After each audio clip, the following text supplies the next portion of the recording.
Santa noite a todos. Louvado seja nosso Senhor Jesus Cristo. Salve Maria. Salve. Vamos rezar uma Ave Maria entregando essa formação de hoje para a maior glória de Deus. Ave Maria, cheia de graça, o Senhor é convosco. Bendita sois vós entre as mulheres. Bendito é o fruto do vosso ventre, Jesus. Santa Maria, Mãe de Deus, rogai por nós, pecadores, agora e na hora de nossa morte. Amém.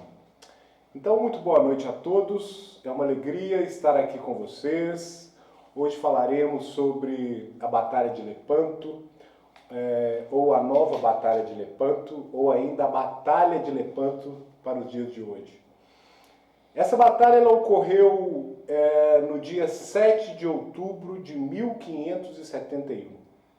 E para comemorar, para relembrar esse evento extraordinário, foi instituído este dia como dia de Nossa Senhora do Rosário, ou se quiserem também, Nossa Senhora da Vitória, ou ainda Nossa Senhora da Vitória do Rosário.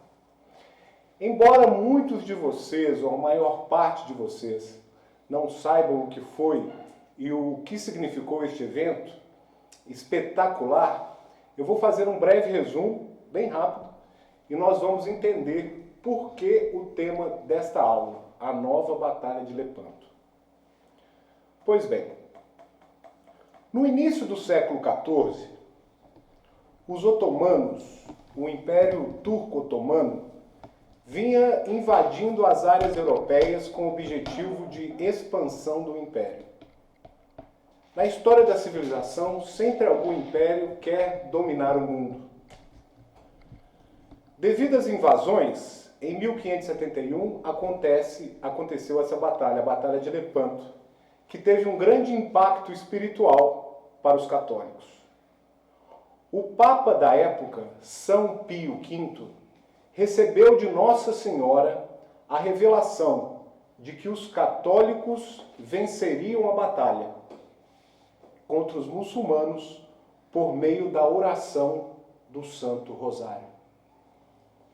Cheio de confiança nessa promessa, o Sumo Pontífice pediu então que toda a Igreja Católica, inclusive aqueles que participariam das batalhas, rezassem com fé e devoção o Santo Rosário. O Papa fez questão que todos os soldados fizessem jejum e oração, além de que confessassem e comungassem o corpo de Cristo antes da batalha. Por isso, em cada navio estava presente um sacerdote. Os católicos venceram a difícil batalha contra os turcos muçulmanos que ameaçavam invadir a Europa. Ao final da batalha, o Santo Papa Pio V se levantou e disse que deveriam dar graças a Deus porque a batalha havia sido vencida pelos cristãos. Em honra pela vitória milagrosa, pois o número de muçulmanos era muito maior do que o de católicos, o Santo Padre então instituiu no dia 7 de outubro, como a festa de Nossa Senhora do Rosário, em comemoração a esta singular vitória. Pois bem, esse foi um breve resumo. Agora eu passarei a tecer alguns comentários mais detidamente sobre este evento, pontuando algumas importantes nuances. Então vamos lá. Em 7 de setembro de 1571, aconteceu um grande milagre. O impossível que foi a vitória da armada cristã sobre o Império Otomano, que vinha para aniquilar a Europa. O Império Otomano vinha para destruir toda a Europa. Por terra, eles já marchavam pelo leste e então, através do mar, eles avançavam para entrar pela Península Ibérica e, enfim, poder aniquilar a civilização católica, a civilização ocidental. À época, o Papa reinante, um dos maiores pontífices da história da Santa Madre Igreja, o Papa São Pio V, que havia sido eleito em 1566, um homem muito santo, da ordem de São Domingos, da ordem dos pregadores, da ordem dos dominicanos, um autêntico santo. E ele havia chamado a responsabilidade aos nobres. Então houve uma frente e participaram conjuntamente a Espanha e mais alguns outros pequenos reinados. A Espanha comandou um grupo de pequenos reinados. O que é muito importante perceber é como o Papa São Pio V teve uma responsabilidade única como supremo pastor da Santa Igreja, de realmente recordar aos nobres católicos que eles tinham uma responsabilidade para com a manutenção da civilização católica, da sociedade católica, que eles tinham um mandato de Deus para preservarem a fé naquele solo, onde o Evangelho havia sido anunciado, em que a Santa Igreja havia se firmado, a custo, inclusive, do martírio dos santos apóstolos. Isso aqui é muito importante. O Papa, com as luzes do Espírito Santo, com a autoridade de Nosso Senhor, ele chama aqueles que estavam investidos de poder temporal para proteger a civilização ocidental. A proteção do solo europeu, a proteção da civilização católica. Vale dizer ainda que, naquele momento, para se ter uma ideia, se não fosse a intervenção de Nossa Senhora, porque então liderados pela Espanha e depois os outros pequenos reinos ou principados, que assim se lançaram, como por exemplo Nápoles, Veneza, a Ordem de Malta, inclusive, uma frota que era 1/10 do tamanho da frota turca. Ou seja, para cada um navio católico, haviam 10 navios do Império Turco Otomano. E o que o Santo Padre fez foi se pôr de joelhos e em intercessão por aquilo que aqueles homens iriam viver. É bom pensarem em Dom José da Áustria, que liderou, que foi o primeiro comandante daquele exército. Um nobre de um valor, de uma grandeza, de uma estirpe, de uma envergadura extraordinária. E enquanto a frota estava cercada pelos otomanos, pelos turcos, há um sinal no céu. Nossa Senhora que aparece com o menino Jesus no seu colo e ele abençoa a armada. E enfim, eu não vou descrever toda a batalha aqui porque não é o caso. E antes daquele 7 de outubro de 1571 terminar, o Papa de joelhos na capela disse: vamos agradecer a nosso Senhor Jesus Cristo pela vitória na batalha. Vejam bem, o Santo Padre recebeu uma comunicação sobrenatural. A própria Virgem Maria, a Santíssima Virgem, disse ao seu filho predileto, ao Romano Pontífice, que o mal havia sido aniquilado. Que o bem, que o triunfo da cruz havia se dado. Porque, vejam, o triunfo da cruz, pois eram eles, o Império Turco-Otomano, que vinham para cima, para esmagar, para roubar e destruir. E aqui era mais do que uma questão temporal, era a questão da redenção, era o futuro da redenção, era o futuro da civilização europeia católica. Vejam bem, se a Europa acaba naquele momento, a Europa católica, o que nós teríamos depois disso? Porque é preciso entender que os protestantes, que então já existiam, pois a Revolução, nós estamos falando de 500... Isso. E a Revolução Protestante ocorrera em 1517, com Martim Lutero. Já tinha feito um grande estrago. O demônio tinha feito um grande estrago através do protestantismo. Já tinha rachado muito a Europa, mas estavam lá se matando entre eles. E no fundo, nós sabemos, foi somente para se livrar da autoridade da Santa Igreja, para que eles dessem vazão às suas ambições, o desejo desmedido de poderes e de bens temporais. Que eles, vamos dizer assim, apoiaram a insanidade demoníaca de Martim Lutero. Eles apoiaram a insanidade demoníaca revolucionária de Lutero, apenas com esse fim de crescimento de poder temporal, de posses temporais, e para se ver livre da autoridade irrefutável da Santa Igreja Católica. Tanto é verdade que quando os turcos otomanos vieram para cima, para aniquilar a civilização ocidental, não se moveram em nada. Nesse sentido, quem se levantou contra a ofensiva do Império Turco Otomano? Os filhos da Santa Igreja Católica Apostólica Romana. Capitaneados por quem? Pelo Vigário de Cristo, pelo Romano Pontífice, por aquele que é a cabeça da Igreja, corpo místico de Cristo, da única e Santa Igreja, da Santa Igreja Católica Apostólica Romana, a única igreja deixada e instituída por nosso Senhor Jesus Cristo.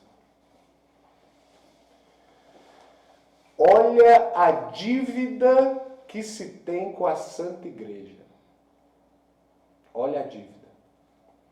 Naquele momento, como mãe e mestra, não só da civilização europeia, mas de toda a humanidade, houve uma guerra espiritual entre as ordens do demônio e as legiões de Deus.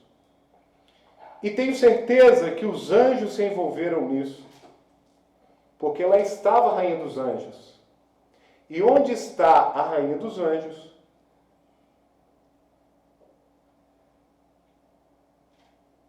estão os anjos. E a vitória foi miraculosíssima.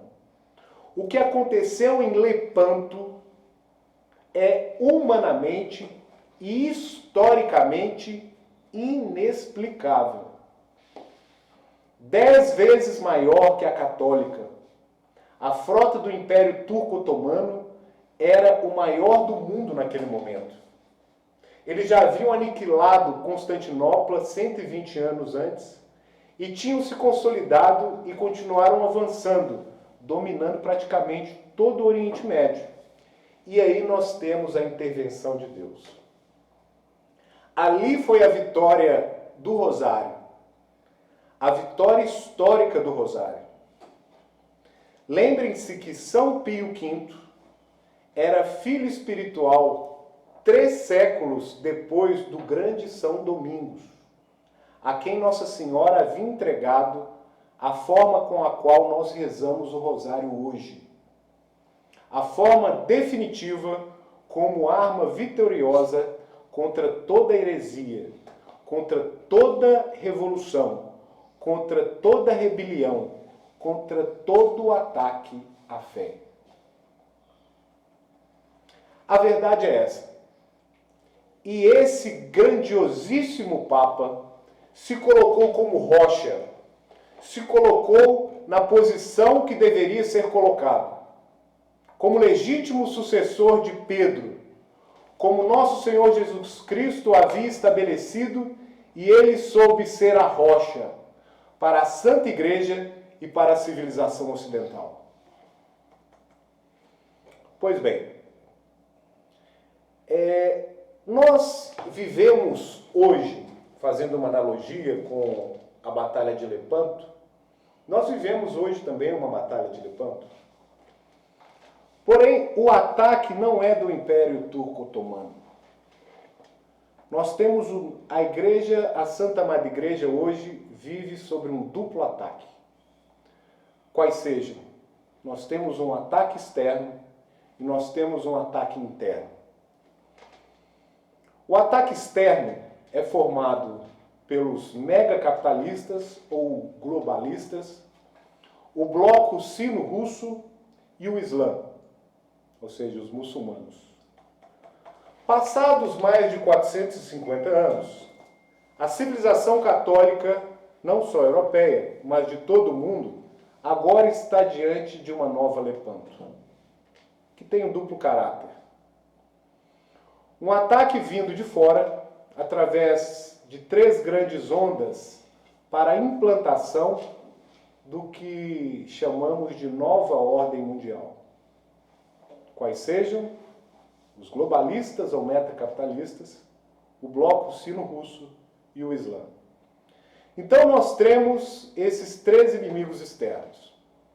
Os globalistas, com financiamento pesado de toda a barbárie, de toda a dissolução da ordem natural e da ordem moral do mundo. O financiamento ideológico monetário, investindo rios de dinheiro em propagandas maciças de desconstrução da realidade, de todo o fundamento da civilização ocidental e, portanto, do mundo. Porque a civilização ocidental, gerada maternalmente pela Santa Igreja Católica Apostólica Romana, sabemos que todo bem, tudo que foi progresso, tudo que funcionou, tudo que significou, tudo de valor, de nobre, de grande para a humanidade, nasceu desta civilização, da civilização católica.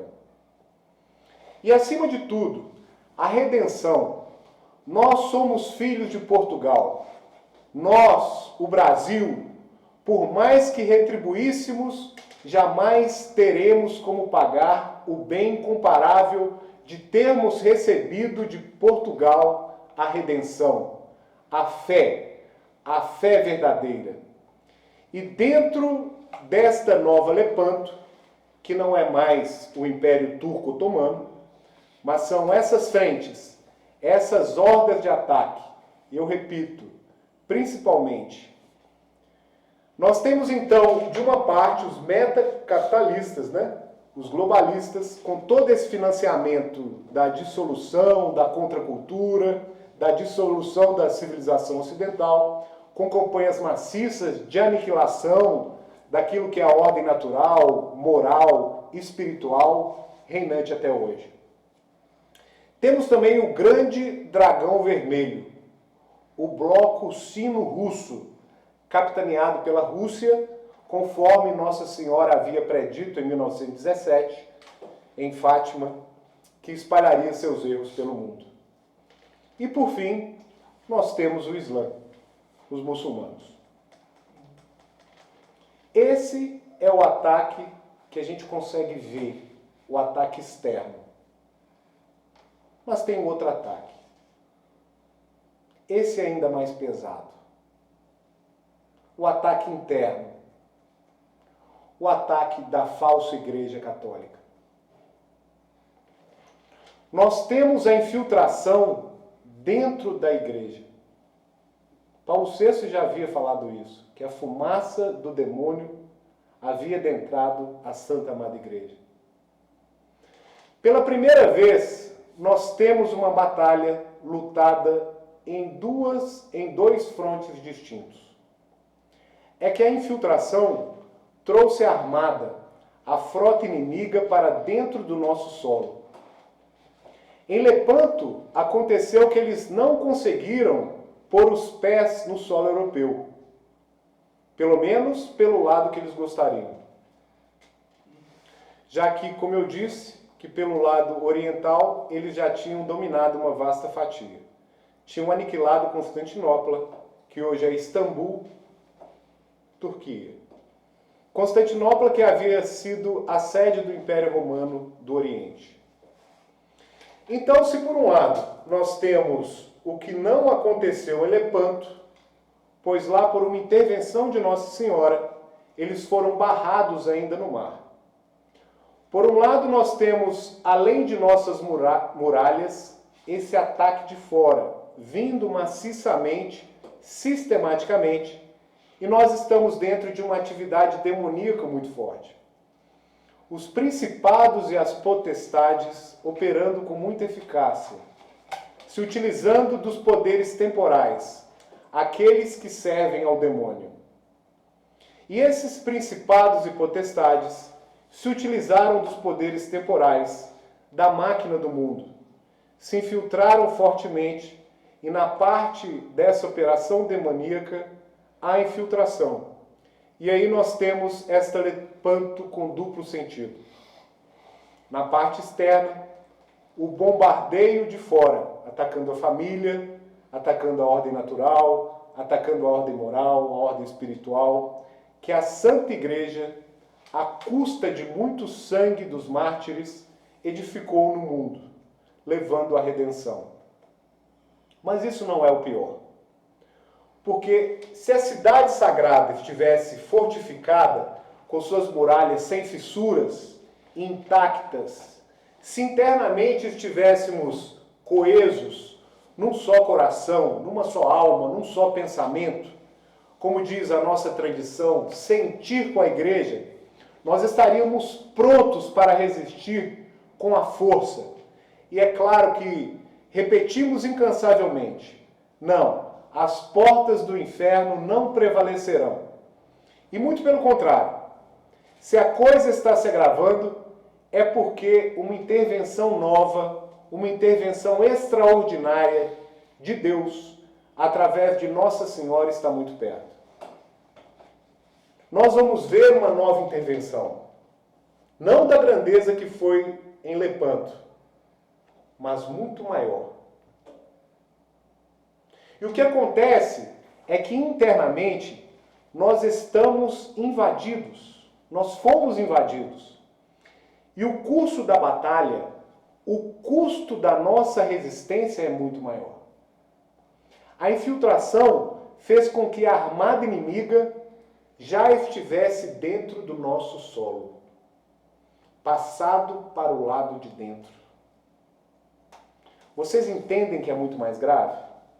É muito mais complicado a batalha que nós travamos hoje? Porque o inimigo está dentro. Lepanto foi um marco histórico. Tanto que talvez nesses mais de 450 anos tenha sido talvez o maior, um dos maiores sinais da intervenção divina na proteção e na guarda da Santa Igreja e de sua obra, ou seja, a civilização que ela gerou por causa da redenção. Agora, no nosso tempo, me desculpa a expressão, mas o fogo é pesado.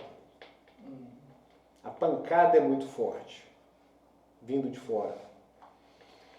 Pois a muralha está fissurada, está trincada, com fendas. E o inimigo começou e trabalhou muito bem. E conseguiu passar para dentro da cidade sagrada. Uma parte muito grande de seus sequazes, de seus soldados, de seus combatentes, adentraram na Santa Amada Igreja Católica. E o que fazer diante desses ataques? E como é que nós podemos resistir? Pois bem, quem é a resistência? Somos nós. Aqueles que estudam, aqueles que guardam a fé, aqueles que defendem o tripé calcado nas Sagradas Escrituras, na Sagrada Tradição e no Sagrado Magistério. Vejam a importância deste apostolado. Nós somos os verdadeiros soldados de Cristo. Os soldados do exército celestial, comandado pela Santíssima Virgem.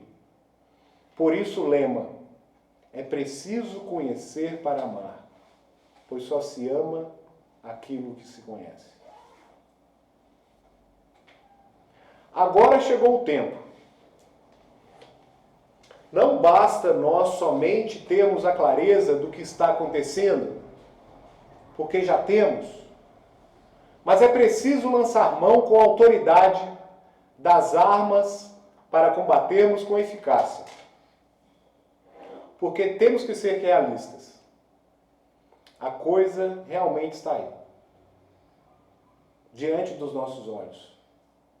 É pancada, é chumbo grosso, é paulada pesada, para cima, e agora com a implantação da nova ordem mundial.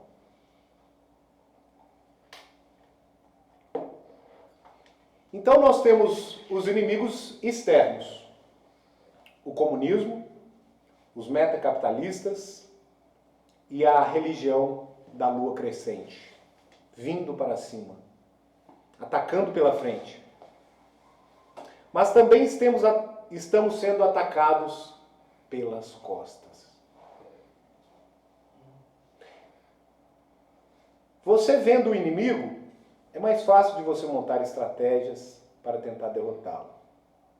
Mas quando o ataque vem por trás, é muito complicado. Estamos recebendo fogo nas nossas costas.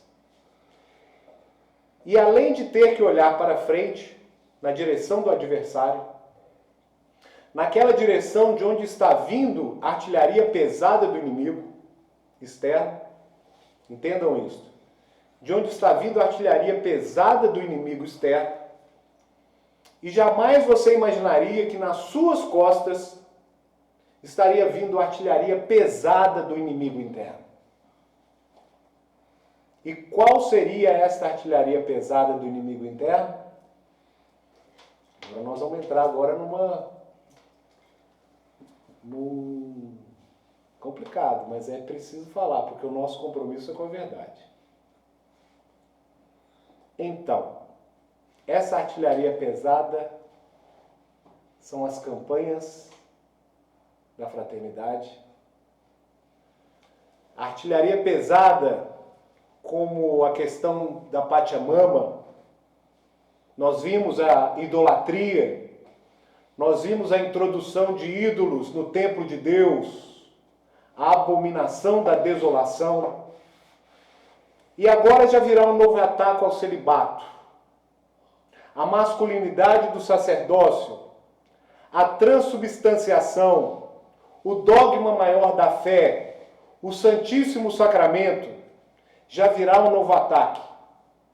Os falsos ecumenismos, que é só infiltração inimiga dentro das nossas linhas, pela diluição do depósito da fé, a famigerada teologia da libertação, tem tudo isso no pacote. Não quero e não é minha intenção, nem nunca foi, de assustar ninguém. Mas é o que é. Está aí. Quem não vê? Vejam bem a Alemanha. Vejam o caos. Porque essa coisa de fazer consulta às bases é uma forma de usar um falso argumento para estabelecer o mal. Na Alemanha, vão começar a consultar o povo nas paróquias para saber se o sacerdócio é ainda necessário. Isso é coisa do demônio. Na Quinta-feira Santa, antes de dar a sua vida na cruz por nós, nosso Senhor Jesus Cristo instituiu o sacerdócio e instituiu a sua presença perpétua entre nós, a Santíssima Eucaristia. Sabemos que o demônio só conseguirá destruir a igreja se destruir o sacerdócio. Porque onde houver um padre decidido a ser santo e fiel ao que nosso Senhor instituiu, o inferno perdeu.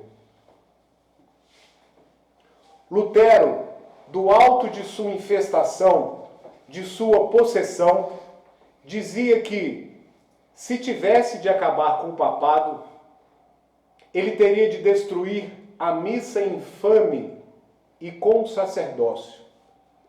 Era o demônio falando através dele.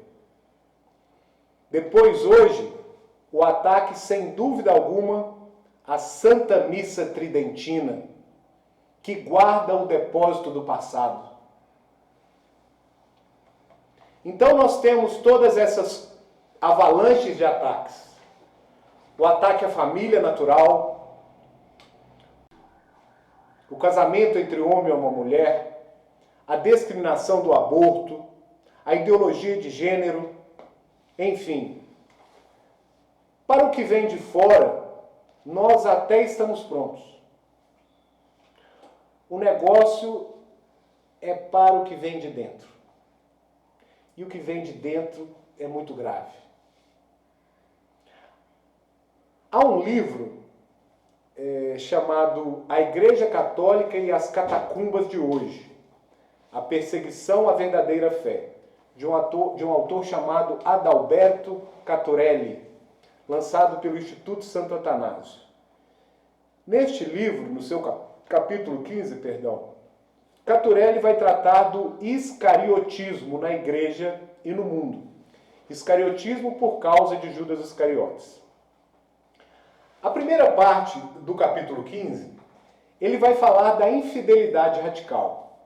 E depois ele vai tratar da missão dos 12 santos apóstolos e de como o iscariotismo inverte a missão desses 12 apóstolos.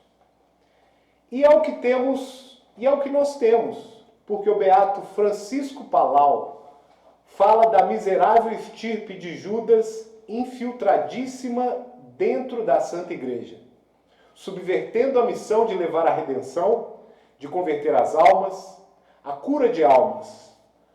Nós temos hoje os anticuras dars.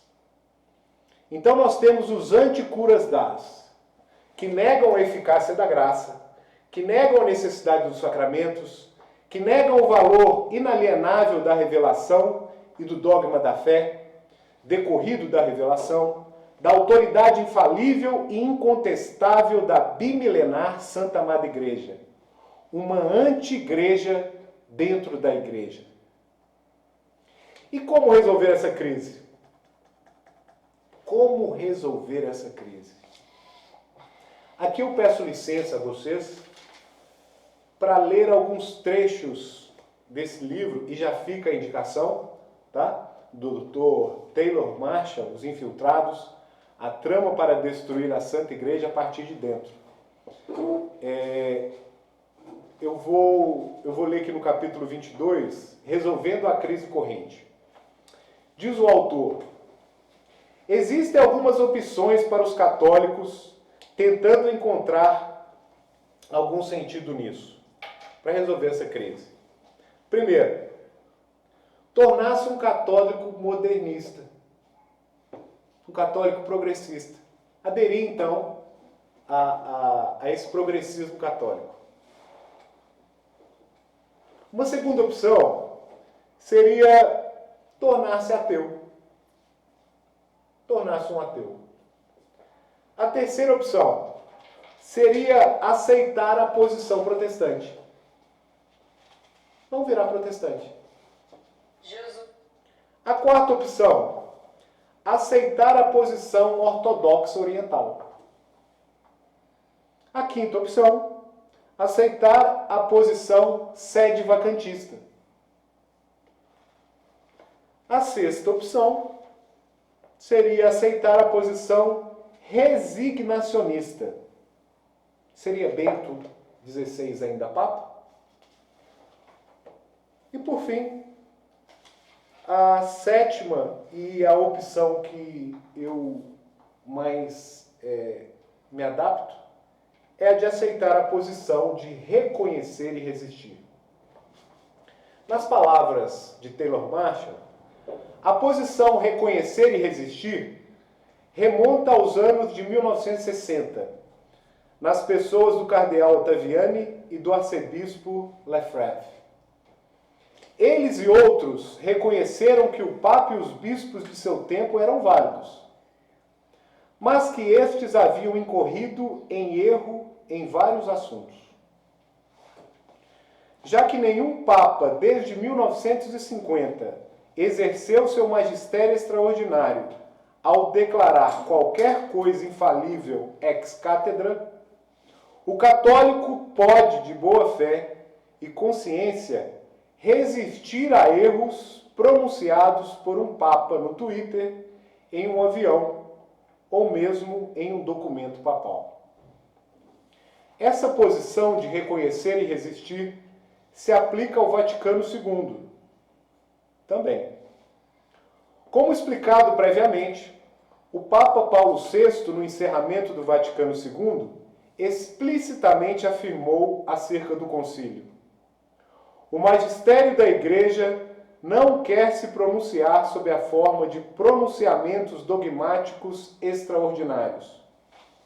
Meses depois, Paulo VI ensinou: em vista da natureza pastoral do concílio, evitou-se proclamar de maneira extraordinária qualquer dogma que carregue a marca da infalibilidade. Então não foi um concílio dogmático, apenas um concílio pastoral. Já que o Vaticano II não carrega a marca de infalibilidade ou do magistério extraordinário, um católico pode afirmar, sem incorrer em impiedade, que o concílio pode ter cometido erros. A terminologia de resistência deriva da versão Vulgata Latina da linguagem de São Paulo em Gálatas 2:11. Quando, porém, Cefas veio para Antioquia, eu resisti a ele, porque ele era repreensível. Aqui São Paulo reconhece a autoridade de Cefas, São Pedro, como um papa válido e verdadeiro, mas ainda resiste a ele em defesa do Evangelho. A posição reconhecer e resistir aparece em uma variedade de matizes. É possível encontrar bispos diocesanos conservadores que celebram o novo Ordos da missa e às vezes louvam o Vaticano II, mas que também resistem a certas afirmações e ações do Papa. Prelados tais como o cardeal Burke, cardeal Sarrat, cardeal Brand Miller e o bispo Atanásio Schneider representam essa posição moderada, reconhecer e resistir, com reverência ao Papa e à cadeira de Pedro. Talvez mais estritamente, há padres e leigos tradicionais que se afiliam à posição reconhecer e resistir. Ao participar da Missa Latina de 1962, em paróquias diocesanas ou em paróquias servidas pela Fraternidade Sacerdotal de São Pedro, o Instituto de Cristo Rei ou outros corpos canonicamente aprovados. Nestes círculos, há discussões e debates francos sobre problemas em certas frases ou documentos do Concílio Vaticano II e, posteriormente, afirmações papais. Esses tradicionalistas são comumente apoiadores e admiradores do testemunho de homens como o cardeal Burke e o bispo Schneider, e buscam cooperar com eles. O exemplo mais estridente de reconhecer e resistir é aquele do arcebispo Marcel Lefebvre, que inaugurou a posição de um movimento global após o Vaticano II. De maneira controversa, Lefebvre resistiu até a censura papal e a excomunhão, negando sua condição de excomungado por razões canônicas até o dia de sua morte. O Papa Bento XVI fez bastante para restaurar o legado de Lefebvre e regularizar a sociedade de São Pio X, mas sem sucesso. Para a surpresa de muitos, o Papa Francisco outorgou privilégios e faculdades, muito além daquelas do Papa Bento, de forma que eles pudessem ser plena e canonicamente regulares. Aqui estou a me referir à Sociedade Sacerdotal São Pio X. Eu Eu elenquei cada uma dessas posições de forma caridosa, com a firme crença de que essa última posição, reconhecer e resistir, é a única solução que se conforma à Escritura, à tradição e à nossa crise contemporânea. A Igreja Católica tem sido infiltrada até o topo de todas as formas. Nós temos um Papa válido e cardeais válidos, mas nós também recebemos o manto de Santo Atanásio e Santa Catarina de Siena para chamar respeitosa e reverentemente certos pais espirituais de volta para Cristo e para a não adulterada fé apostólica. No capítulo 23, Taylor Marshall vai falar sobre as armas espirituais contra os inimigos demoníacos.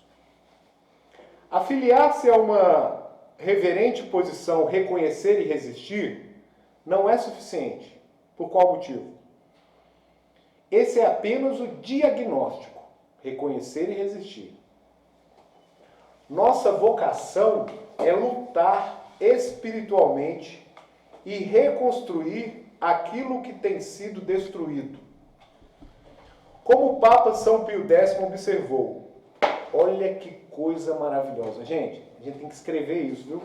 A gente precisa escrever isso no local bem visível, para a gente recordar o que disse esse Santo Padre.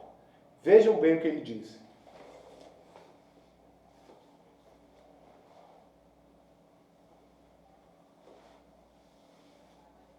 Em nosso tempo, mais do que em qualquer outro, a principal força dos perversos reside na covardia e fraqueza dos homens bons. Os homens bons devem lançar fora a covardia e a fraqueza e se postar sob o estandarte de Cristo, com suas mãos prontas para a batalha.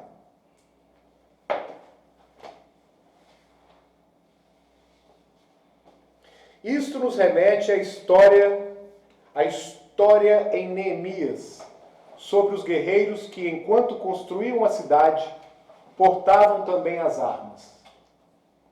Quando souberam os nossos inimigos que tínhamos sido avisados, Deus dissipou o seu desígnio. Nós voltamos às muralhas, cada um à sua obra. Desde aquele dia em diante, metade da gente moça trabalhava na obra, e a outra metade estava pronta para a peleja, com lanças, escudos, arcas e couraças. Os chefes estavam atrás deles em toda a casa de Judá.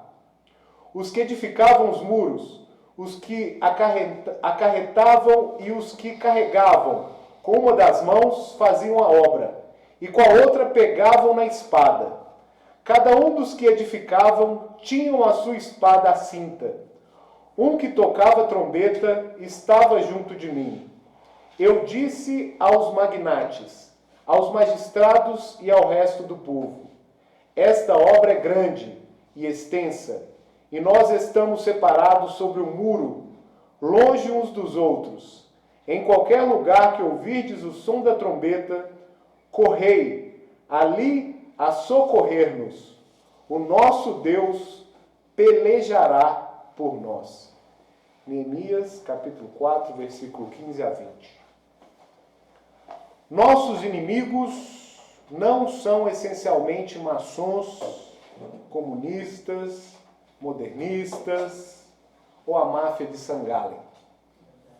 Nossos inimigos são Satanás e seus demônios, que não morrem. Como em Neemias, quando souberam os nossos inimigos que tínhamos sido avisados, quando nossos inimigos perceberam que nós conhecemos seu plano de ataque, nós precisamos proteger a nós mesmos. O Papa Francisco pode dizer que construir muros não é cristão, mas Neemias discorda. A cidade de Deus requer um muro, porque estamos diariamente sob um ataque. Metade da gente moça trabalhava na obra, e a outra metade estava pronta para a peleja, com lanças, escudos, arcos e couraças. Os servos de Deus, nossos bispos e padres, estão construindo sobre a fundação de Cristo essa muralha visível defensiva. Tijolo por tijolo, através do breviário, do santo sacrifício da missa, da pregação e dos sacramentos. O laicato deve dar-lhes cobertura para que eles concluam seu trabalho. E nós fazemos isso tomando as humildes armas para a batalha espiritual. Quais sejam o Santo Rosário, o escapulário, a oração, o jejum, a abstinência de carne, as novenas, a esmola, o advento e a quaresma, as têmporas, as vigílias, as primeiras sextas-feiras, os primeiros sábados, a castidade sexual, a modéstia, a catequese regular das crianças e o estudo rigoroso das fontes teológicas da nossa fé católica. Nós também devemos atacar com firme doutrina católica e estar em guarda contra toda heresia e cisma em nossos flancos.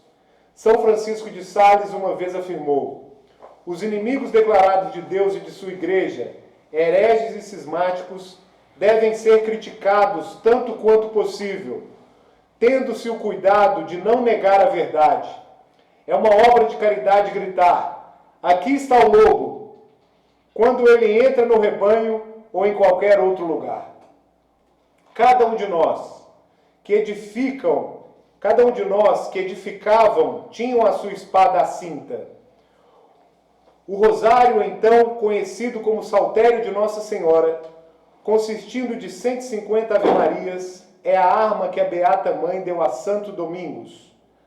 E junto com o santo sacrifício da missa, é a nossa mais poderosa arma contra as perversidades e armadilhas do diabo. Quando o Papa Leão XIII viu demônios se reunir em Roma, ele não instituiu novas congregações ou políticas. Ele instituiu mais orações para a Mãe de Deus e para São Miguel, o príncipe das hostes celestiais, diariamente. Os demônios zombam de políticas, mas eles tremem perante a Mãe de Deus e perante São Miguel. Finalmente, Neemias lamenta: esta obra é grande e extensa, e nós estamos longe uns dos outros. Nossa participação em construir e proteger a Igreja Católica está amplamente dispersa, mas Neemias revela a solução. Em qualquer lugar que ouvirdes o som da trombeta, correi ali a socorrer-nos. O nosso Deus pelejará para nós. Essa batalha não é nossa. O toque da trombeta é o sino do altar que gentilmente ressoa. Naquele momento silencioso, nós nos reunimos a nosso Senhor Jesus Cristo, que está presente agora e escondido nas santas e veneráveis mãos do Padre.